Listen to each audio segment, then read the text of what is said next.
आइए सीखते हैं 2025 के प्रथम पाली में पूछे गए मैथ के 39वां ऑब्जेक्टिव को। या क्या कहता है दोस्तों, जैसे ए का 39वां सवाल है, कहता है cos 60 बराबर ए में दिया है 1/2, बी में दिया है √3/2, सी में दिया है 1/√2 और डी में दिया है 1। तो दोस्तों आप ध्यान दीजिए, डिस्क्रिप्शन में हमने क्या किया है, 3 प्लेलिस्ट लगा दिया है।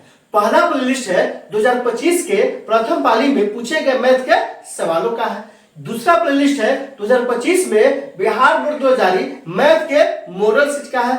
और तीसरा प्लेलिस्ट है, चूंकि ये कहाँ का सवाल है, त्रिकोणमिति का सवाल है, तो हमने त्रिकोण का प्लेलिस्ट लगा दिया है। आप वहां जाइए, इत्मीनान से उन तमाम वीडियो को देखिए ताकि समझ बनेगा कि एग्जाम में किस तरह से पूछा जाता है और आपको कैसे बनाना है। आइए इस सवाल को हल करते हैं। तो cos 60 का मान, तो 1/2 किसका मान होता है दोस्तों, तो आप जानते हैं कि 1/2 किसका मान होता है, तो cos 60 के बराबर होता है। तो क्या हो जाएगा दोस्तों, 39 का ऑप्शन नंबर ए हो जाएगा। लेकिन आप ध्यान दीजिए, 1/2 साइन किसका मान होता है, आप जानते हैं किसका मान होता है दोस्तों, साइन 30 का मान होता है। फिर यहाँ क्या है, √3/2। अगर आपसे पूछ दिया जाए √3/2 किसका मान होगा, तो आप झट से जवाब दीजिएगा किसका, साइन 60 का मान होगा, या किसका होगा दोस्तों, cos 30 का मान होगा। फिर आपसे पूछा जाएगा 1/2, आप जानते हैं कि यह साइन 45 का भी मान है और किसका मान है दोस्तों, यह है cos 45 का मान है। दोनों आपस में बराबर होता है।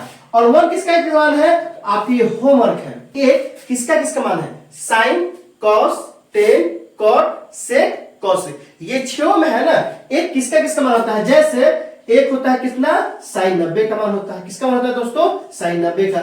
फिर क्या होता है दोस्तों, cos 0 का मान होता है। उसी तरह से आपको बताना है कि और tan में, cot में, sec में और cosec में किसका मान एक के बराबर होता है। दोस्तों इसमें कहीं कोई दिक्कत है, आप कमेंट करके हमें बता सकते हैं। क्या आपने सीख लिया, कमेंट करके बताइए, इंतजार रहेगा।